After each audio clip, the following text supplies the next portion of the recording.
5월 7일 목요일 아침 예배에 함께 하신 여러분을 축복하며 환영합니다. 다 함께 기도하시면서 오늘 예배를 시작하시겠습니다. 하나님 아버지의 은혜를 감사합니다. 하나님 앞에 나와 말씀으로 은혜 받기를 사모하며 주를 바라게 해주시니 감사합니다. 아버지, 오늘 이 아침에도 주님께서 말씀으로 주시는 은혜가 우리의 삶을 풍성하게 하시고 우리의 삶에 목적을 주시는 그런 시간이 되게 하시며 또한 담대함을 하나님 앞에 받는 귀중한 시간 될 수 있도록 축복하여 주시옵소서. 오늘도 여러 가지 어려운 상황에 처해 있는 우리 사랑하는 성도님들, 아버지 어느 곳에 있든지 어떤 상황을 만나든지 하나님 아버지께서 함께 하심을 믿고 의지하며 나아갈 수 있는 우리 성도님들 될 수 있도록 축복하여 주시옵소서. 예수님의 이름 받들어 감사하며 기도드립니다. 아멘. 오늘 우리에게 주시는 말씀, 오늘 매일 성경의 묵상 말씀은 시편 7편에 있는 말씀입니다. 매일 성경을 피시고 따라 같이 읽으시든지 아니면 성경을 피시고 우리가 함께 한 목소리로 오늘 말씀을 읽었으면 좋겠습니다. 시편 7편 1절부터 17절 마지막 절까지 읽겠습니다. 여호와 내 하나님이여, 내가 주께 피하오니 나를 쫓아오는 모든 자들에게서 나를 구원하여 내소서. 건전할 자가 없으면 그들이 사자같이 나를 찢고 뜯을까 하나이다. 여호와 내 하나님이여, 내가 이런 일을 행하였거나 내 손에 죄악이 있거나 화친한 자를 악으로 갚았거나 내 대적에게서 까닭없이 빼앗았거든 원수가 나의 영혼을 쫓아 잡아내 생명을 땅에 짓밟게 하고 내 영광을 먼지 속에 살게 하소서. 여호와여, 진노로 일어나사 내 대적들의 노를 막으시며 나를 위하여 깨소서. 주께서 심판을 명령하셨나이다. 민족들의 모임이 주를 두르게 하시고 그 위 높은 자리에 돌아오소서. 여호와께서 만민에게 심판을 행하시오니 여호와여, 나의 의와 나의 성실함을 따라 나를 심판하소서. 악인의 악을 끊고 의인을 세우소서. 의로우신 하나님이 사람의 마음과 양심을 감찰하시나이다. 나의 방패는 마음이 정직한 자를 구원하시는 하나님께 있도다. 하나님은 의로우신 재판장이시며 매일 분노하시는 하나님이시로다. 사람이 회개하지 아니하면 그가 그의 칼을 가시며 그의 활을 이미 당기어 예비하셨도다. 죽일 도구를 또한 예비하시며 그가 만든 화살은 불화살들이로다. 악인이 죄악을 낳으며 죄악을 베어 거짓을 낳았도다. 그가 웅덩이를 파 만드며 죄가 만든 함정에 빠졌도다. 그의 재앙은 자기 머리로 돌아가고 그의 포악은 자기 정수리에 내리리로다. 내가 여호와께 그의 의를 따라 감사하며 지존하신 여호와의 이름을 찬양하리로다. 아멘. 시편 7편은 참으로 곤란하고 억울한 상황에 빠진 다윗이 그의 처해 있던 그런 상황을 하나님께 탄원하는 그런 내용의 시입니다. 부제로 이렇게 표시된 식가윤이라는 말이 있는데요. 여기 식가윤이라 하는 것은 그 말의 근원이 비틀거리다라는 뜻입니다. 그 근원처럼 뭔가 심한 정신적 충격에 의하여 비틀거리는 그런 마음의 상태를 노래한 슬픔의 노래가 바로 오늘 시편 7편입니다. 그러므로 이 시는 다윗이 아직 왕이 되지 않은 그런 시기에 굿이라는 어떤 사람이 그를 거짓으로 모함합니다. 모함해서 그 다윗을 악인으로 비방합니다. 그러한 상황에서 너무나 억울하고 그런 너무나 곤란한 그런 상황에서 여호와께 눈물로 그의 처절한 그 상황을 호소하는 그런 시라고 우리가 볼 수가 있습니다. 우리는 어떠한 내용으로 굿이가 다윗을 비방했는지 정확하게는 알지 못합니다. 그러나 추측건대 이런 모함이 있었을 것 같습니다. 다윗이 사울의 그 왕위를 탐내어 사울을 죽이고 왕이 되려는 역모를 꾀하고 있습니다 라고 이렇게 모함을 했을 것 같습니다. 왜냐하면 지금 오늘 이 시편 7편에 나타난 내용들을 보면 다윗은 이러한 모함으로 인하여 쫓기고 있고 대역 죄인처럼 다루어지고 있기 때문입니다. 우리가 알듯이 다윗이 사울의 질투를 받고 이러한 모함을 받게 된 그런 경위가 그 골리앗이라는 블레셋의 장군, 어떻게 보면 불가능했던 그런 전쟁을 승리로 이끌었던 그 이후에 일어난 일입니다. 그 골리앗을 죽이고 다윗은 이스라엘의 구원자가 되었죠. 그리고 다윗을 사람들이 칭송하기 시작했습니다. 다윗으로 볼 때는 정말 잘못한 일이 하나도 없습니다. 오히려 너무나 잘한 일이죠. 그러기에 다윗의 상황은 정말로 억울한 그런 상황이었던 것입니다. 다윗의 표현대로 보면 오늘 2절에 보니까 저희가 사자같이 나를 찢고 뜯으려 합니다 라고 그렇게 표현합니다. 이 대적들은 지금 당장에 다윗을 잡아서 그의 생명을 끊으려고 하는 아주 무서운 위세로 다윗에게 달려들고 있던 것입니다. 다윗은 이 거짓 비방 때문에 예기치 않은 어려움을 겪게 된 것입니다. 이 일로 인하여 다윗은 정말로 쫓기는 신세가 되었던 것입니다. 그러한 상황에서 다윗은 인간적인 분노에 사로잡혀 복수를 생각할 수도 있었겠죠. 보통 우리가 억울하게 어떤 모함을 당하고 위험에 빠지게 되었을 때 나를 공격하고 나에게 피해를 준 자를 미워하고 보복하려고 하는 그런 마음이 우리는 쉽게 생기게 되어 있습니다. 하지만 다윗은 하나님의 사람이었습니다. 그러기에 다윗은 1절에 여호와의 하나님이여 라고 하나님을 부르기 시작합니다. 그리고 나는 주께 피합니다 라고 고백하고 있습니다. 세상에서는 다윗이 피할 곳이 전혀 없었습니다. 오로지 하나님께만이 그가 피할 수 있다는 것을 그는 깨달았기 때문에 이런 신앙의 고백을 한 것입니다. 하나님은 그에게 피하는 다윗을 안아주시고 어떠한 위험에서도 안전하게 그를 보호해 줄 수 있는 분이라는 것을 다윗이 알았기에 이렇게 그는 1절에 하나님 앞에 아뢰며 나왔던 것입니다. 억울한 순간이 있지만 그러한 순간에서 인간적인 분노에 따라 움직이지 않고 피난처 되신 하나님께 그저 나아가는 그 다윗, 그 하나님께 나아가 그의 억울함을 호소하고 있는 다윗, 그리고 그는 그 하나님께 모든 것을 다 의탁하는 그런 모습인 것입니다. 왜 그렇게 다윗은 하나님 앞에 나올 수 있었을까요? 그는 하나님을 잘 알고 있었죠. 그가 아는 하나님은 사람의 마음과 양심을 감찰하는 그런 하나님이시기 때문에 그렇습니다. 그 하나님께서 올바른 판단자가 되어주실 것이라는 것입니다. 그러한 것을 알았기 때문에 다윗은 이렇게 저는 주께 피할 뿐입니다 라고 나왔던 것입니다. 미국에는 이 재판 제도가 있죠. 보통 3심 제도입니다. 첫 번째 재판의 결과에 만족하지 못하고 불만이 있으면 항소를 하게 됩니다. 상급 법원에 이렇게 상소를 하는데 그것이 바로 모든 시민들에게 주어진 권리며 그런 재판의 모습입니다. 그러나 다윗에게는 그의 입장을 호소할 만한 세상에 법정이 없음을 그는 알았습니다. 왜? 그 당시에 사울 왕이 모든 것의 최종 결정자이기 때문에 그렇습니다. 다윗의 편이 될 사람이 다윗을 질투하고 다윗을 죽이려고 하는데 누가 어디서 다윗에게 의로운 재판을 벌려주겠습니까? 다윗은 알았습니다. 오직 하나님의 법정만이 그가 정의로운 재판을 받을 수 있다는 것을 알았기에 그는 하나님 앞에 나왔던 것입니다. 그러기에 다윗은 6절에 이렇게 하나님 앞에 호소합니다. 하나님, 여호와의 진노로 일어나 심판하여 주시옵소서.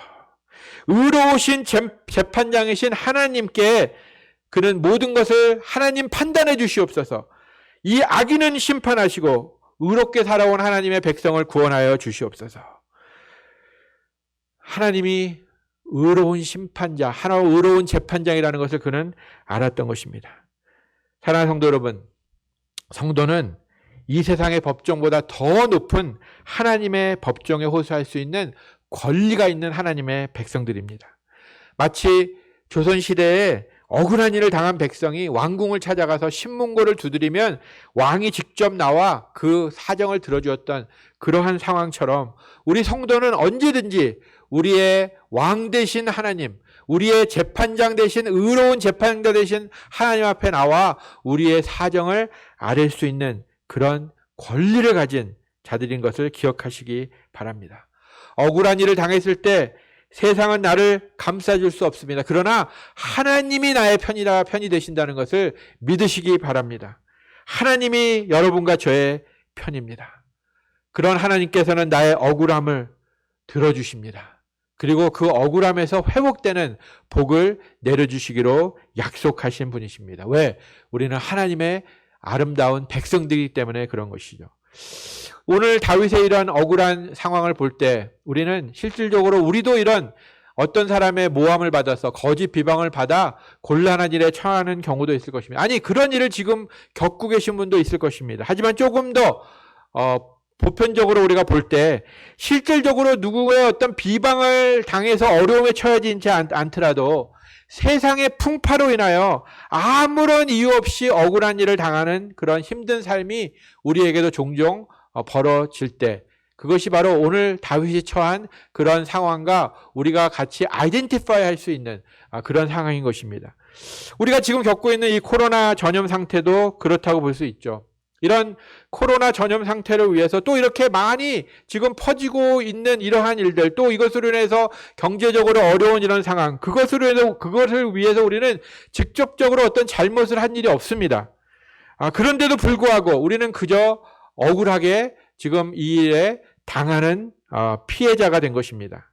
오늘 말씀은 이런 억울한 일을 당하는 공경에 처해 있는 성도가 어떻게 살아야 하는가라는 것을 우리에게 보여주고 있습니다. 이러한 처지에서 하나님의 돌보심에 우리의 삶을 맡기는, 죽게 피하는 신앙의 삶을 살아야 된다는 것입니다. 어려움이 우리에게 닥쳐오면 처음에는 너무나 그것이 기가 막히고 억울해서 아무것도 잘 보이지 않을 때가 있습니다. 누가 나의 도움이고 진정한 나의 그런 방패가인지도 모르고 우리는 하나님을 제대로 보지 못할 때가 있습니다. 그래서 다윗은 10절에 이렇게 얘기합니다. 나의 방패는 어디에 있는가? 바로 하나님에게 있다는 것입니다. 이것은 그의 지금 생명을 위협하는 계속적인 적들의 공격이 그에게 있는데 그 공격을 막을 수 있는 방패가 오로지 하나님 한 분이라는 것입니다. 그런 방패 안에 들어와 있을 때 우리는 이 안전함을 느낄 수 있는 것입니다. 그때 우리는 제대로 성도의 모습으로 행동할 수 있는 것입니다. 신앙으로, 믿음으로 나아갈 수가 있는 것입니다. 그렇지 못할 때는 우리는 이 분노를 참지 못해서 내가 왜 이런 억운 일을 당해야 되나? 나에게 이런 정말 힘든 일을 주는 자들을 나는 오히려 미워하고 공격하고 하는 그러한 일을 마음속에 가질 수가 있습니다. 또 이 세상이 잠깐이라도 승리하는 것처럼 보일 수가 있습니다. 그때 우리가 해야 될 일, 가장 먼저 해야 될 일은 나의 방패 되신 그 하나님, 주께 피하는 것입니다. 거기에 온전한 안전이 있기 때문에 그렇습니다. 그때 하나님의 공의로운 재판으로 인해서 결국 우리는 결백함이 확증될 것이고 회복되는 그런 역사를 받을 수 있다는 것입니다. 하나님의 아들이신 우리 주 예수 그리스도께서 그리하셨습니다. 그는 대제사장을 포함한 사두개인들, 바리새인들, 또 그 종교인들의 꾀에 넘어간 많은 백성들, 무지한 백성들에 의해서 많은 비방을 당하셨습니다. 빌라도 앞에서 거짓 증언해서 그 예수님을 공경에 집어넣는 그 자들의 모습을 보았습니다. 이런 모든 원수들의 말에 주님은 거기에 폭력으로 대하지 않으셨습니다. 분노하지 않으셨습니다. 오히려 그들의 그 비방하는 말에 침묵하셨습니다. 그리고 오직 자신을 하나님께 의탁하셨습니다. 하나님께 피하셨습니다. 죽음의 순간에 이르러까지도 십자가상에서 그 의로우신 하나님께 자기의 생명을 부탁하셨던 그런 주님이십니다. 하나님은 그 원수의 손에 십자가에 못 박혀 죽으신 그 예수 그리스도를 3일 만에 부활로 승리하게 하시고 결국 만왕의 왕이요 만유의 주로 삼아 주시는 그런 놀라운 복을 허락해 주셨습니다. 이런 예수 그리스도를 닮아가도록 부르심을 받은 여러분과 저, 이제 우리에게는 이 세상에서 살아갈 책임이 있습니다. 그것은 재판장 되신 하나님 앞에 우리가 설 때 우리는 우리 앞에 닥쳐 있는 그런 상황에서 하나님, 나는 그래도 정결하게 살았습니다. 나는 하나님 앞에 의롭게 살았습니다. 라고 얘기할 수 있는 그런 삶을 살아야 된다는 것입니다. 오늘 다윗이 하나님 앞에서 자신의 의와 자신의 정결을 의지해서 하나님 앞에 무죄함을 호소하고 있는 모습이 바로 그것입니다. 그는 한마디로 이렇게 얘기합니다. 자신에게 만약에 죄가 있다면 자기는 죽어도 좋다는 것입니다. 자기에게 죄가 있다면 자신을 원수의 손에 넘겨주어도 하나님 나는 할 말이 없습니다라고 하는 것입니다. 오늘 3절에 개정 성경에는 그 생략되어 있는 한마디 말이 있습니다. 그것은 만약이라는 단어입니다. 영어나 또 원어 성경에는 그 단어가 있는데요. 이것은 나를 고소하는 그 모든 사유들이 그것을 내가 만약 범했다면 나는 죽어도 마땅하다는 것입니다. 그렇게 5절에 그렇게 맹세한 다윗이 7절에도 비슷한 그런 맹세랍니다. 나의 의와 나의 성실함을 따라 나를 심판하소서.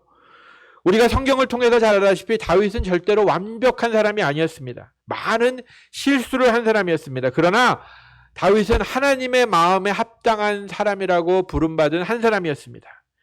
자신의 죄에 대하여 하나님께서 지적했을 때 그는 그 죄를 인정하고 눈물로 애통하며 회개하였던 그런 인물입니다. 그리고 하나님의 법을 지키면서 살아가도록 몸부림쳤던 그런 인물인 것을 우리는 알고 있습니다. 특별히 이 시편 7편을 기록하는 그 당시에는 다윗은 아직까지 왕이 되기 전이죠. 사실 다윗이 많은 죄를 범했던 것은 오히려 왕이 된 후에 그가 범했던 것을 우리가 알고 있죠. 다윗은 자신에게 주어진 그 성도의 책임을 다하도록 많은 노력을 해왔던 자들입니다. 하나님을 여호와는 나의 목자라 그가 고백하면서 하나님을 따라가는 것을 최선으로 살았던 사람입니다. 대부분의 삶에 하나님의 말씀에 의지하였고 그는 그 말씀을 실천하며 살도록 노력했던 그런 자들입니다.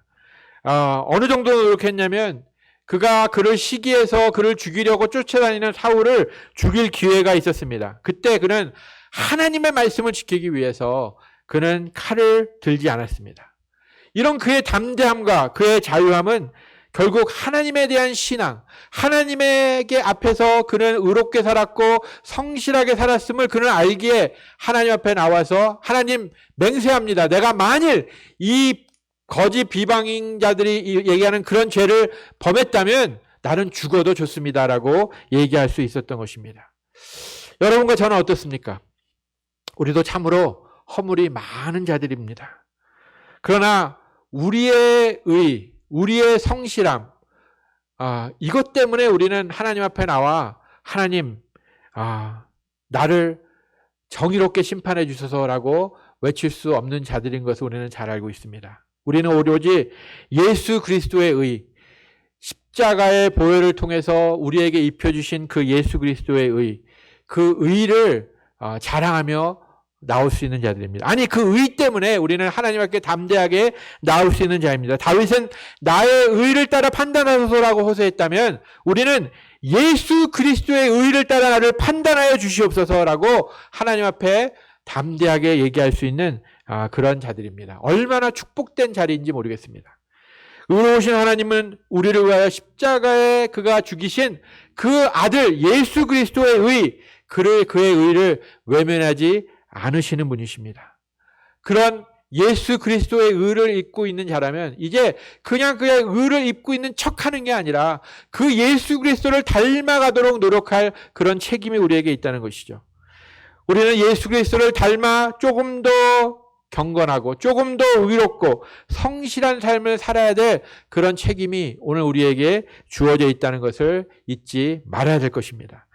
악을 악으로 갚지 않고 오히려 악을 선으로 갚을 수 있는 그런 신앙입니다. 원수까지 사랑하시는 그 하나님의 사랑이 이미 우리에게 임하여 주셨고 그 십자가에서 도저히 용서받을 수 없는 죄를 용서하신 그 하나님의 사랑이 있기 때문에 이제 우리는 그 사랑을 이웃에게 베풀며 살아가야 될 그런 자들인 것입니다. 또한 이제 죄에서의 자유함을 우리가 만끽하면서 살아야 될 것입니다. 오늘 하루 살아가실 때 또 마귀의 세력들은 우리를 죄에 넘어뜨리려고 많은 또 시험을 할 것입니다. 그때 우리는 내가 능력이 있어서가 아니라 내 안에 살아계신 바로 그 성령의 능력을 힘입어 바로 그 죄를 뿌리치고 이제 성령의 법에 복종시킴으로 인해서 하나님께 영광 돌리는 그런 삶을 살아야 될 것입니다. 오늘도 또 힘든 삶이 될 수 있겠죠. 또 직장에 나갔을 때, 또 사업체에 나갔을 때, 또 여러 가지 지금 세상에 돌아가는 일들을 봤을 때 우리를 낙심시킬 수 있는 그런 정황들이 많이 있을 것입니다. 그러나 이러한 상황에서도 하나님 참 억울합니다. 그러나 이것으로 인해서 내가 분노하거나 내가 이것으로 인해서 낙심하는 것이 아니라 그저 주님께 피하겠습니다. 주는 나의 방패십니다. 주는 나의 의로운 재판장이십니다. 그런 하나님께서 결국 이 억울한 일에서부터 나를 회복시켜 주실 것을 믿습니다. 그러한 믿음으로 나갈 때 우리도 다윗이 오늘 이 시편 7편을 마지막 찬양으로 끝낸 것과 같이 우리도 하나님께 찬양으로 우리의 삶을 마칠 수 있을 것입니다. 오늘 다윗은 17절에 내가 여호와께 그의 의를 따라 감사하며 지존하신 여호와의 이름을 찬양하리로다 라고 오늘 그의 시편 7편을 마치고 있습니다. 이 세상에 어떤 악한 자보다 하나님이 훨씬 강하다는 것을 우리가 안다면 아무리 큰 환난의 풍랑이 우리에게 온다 하더라도 하나님께서는 그 풍랑을 잠잠케 하실 수 있는 능력자라는 것을 우리가 믿고 우리가 이제 그리스도의 그 놀라우신 은혜를 감사하며 오늘도 하나님 비록 내 상황이 어렵고 힘들다 하더라도 하나님을 믿기에 찬양합니다. 하나님은 이 나를 사랑하시기에 하나님을 영화스럽게 합니다 라고 하나님 앞에 찬양 드릴 수 있는 그런 여러분들이 되시기를 주님의 이름으로 축복드립니다. 제가 먼저 마치는 기도하고 우리 주님 가르쳐 주신 기도로 오늘 예배를 마치도록 하겠습니다. 하나님, 너무나 말씀에 감사드립니다. 다윗의 그 곤란하고 억울했던 그런 순간이 지금 우리가 맞고 있는 현실입니다. 하지만 이 현실에서 우리가 믿음으로 생활할 수 있도록 인도하여 주시옵소서. 하나님, 주께 피합니다. 주는 나의 방패십니다. 주 안에서 안전함을 얻을 수 있습니다. 주님만이 나를 공정하게 심판하실 수 있는 분이십니다. 하나님께서 결국 예수 그리스도의 의로 인하여 나를 의롭게 판단할 것이며 나를 회복시킬 것입니다 라고 기도하며 결국에는 하나님 앞에 찬양과 영광을 돌릴 수 있는 하나님의 귀중한 백성들 될 수 있도록 인도하여 주시옵소서. 예수님의 이름 받들어 감사하며 기도드립니다. 아멘. 하늘에 계신 우리 아버지여, 이름이 거룩히 여김을 받으시오며 나라의 임하옵시며 뜻이 하늘에서 이룬 것 같이 땅에서도 이루어지이다. 오늘날 우리에게 일용할 양식을 주옵시고 우리가 우리에게 죄 지은 자를 사하여 준 것 같이 우리 죄를 사하여 주옵시고 우리를 시험에 들게 하지 마옵시고 다만 악에서 구하옵소서. 대개 나라와 권세와 영광이 아버지께 영원히 있사옵나이다. 아멘. 하나님의 능력으로 살아가시는 오늘 하루 되시기를 주님의 이름으로 축복드립니다.